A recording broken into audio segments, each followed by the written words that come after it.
సాయంకాల సమయములో సంధ్యాదీపారాధనలో వచ్చును తల్లి మహాలక్ష్మి, వచ్చును తల్లి వరలక్ష్మి.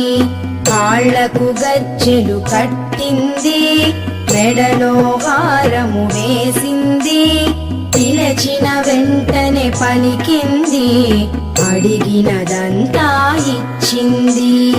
సాయంకాల సమయములో సంధ్యాదీపారాధనలో వచ్చును తల్లి మహాలక్ష్మి, వచ్చును తల్లి వరలక్ష్మి.